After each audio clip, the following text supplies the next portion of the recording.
Hey Flower Tribe, it's Kelly Lehman from Cranberry Fields Flower Farm.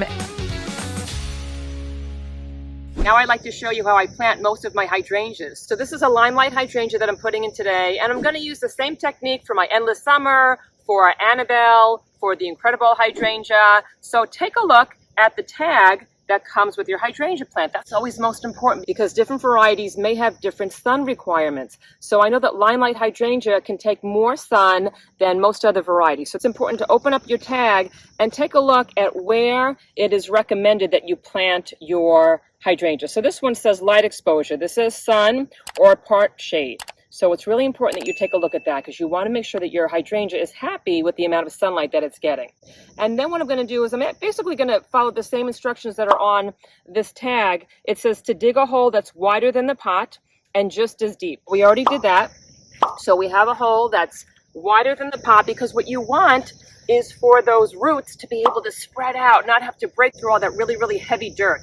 But you don't want to plant your hydrangea too deep. So you want to make sure that when it's in the ground that it sits either level with the soil or slightly higher. This is the same rule of thumb for most of your perennials. You want to make sure that they don't sit too low on the ground. I gave this hydrangea a nice shot of water before we came out here because it was pretty dry. So I wound up giving it like a little bit of a soaking. So I know those roots and that root ball is already kind of watered in. And I'm going to loosen up some of these roots. Sometimes plants get a little bit root bound when they're in pots, when they're in the store, when they're sitting on the shelf too long. So I'm just kind of giving it a little bit of a massage, just kind of breaking up some of those roots that got a little bit tangled because it might have been sitting there for too long. And we had some super, super hot days here. So that's just going to kind of help that water to break through to the plant a little easier. And then I'm basically just going to plant it in the hole. I'm just going to backfill it.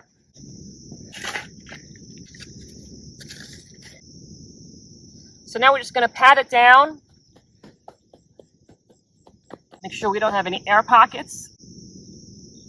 Then I'm going to add a little bit of mulch because I want to keep that moisture trapped in once I water my plant. So I'm going to add a little bit of mulch around the base. Now I want to make sure that I don't put mulch right on top of the base of the plant because hydrangeas and most plants like to have a lot of aeration around their base. So you want to make sure that you don't have that mulch piled up really high. So you're going to do it just around the perimeter.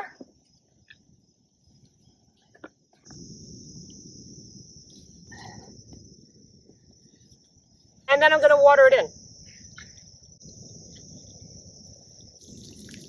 And it's a good idea to give this a deep root soaking. You can even use a hose to make sure that you get down to those roots. It's important to keep your hydrangeas moist, especially in the beginning while they're trying to establish their root systems. But you don't want to have them sitting in water and getting soggy feet because hydrangeas don't like to have soggy feet. So make sure that they're moist, and a deep root watering is always best.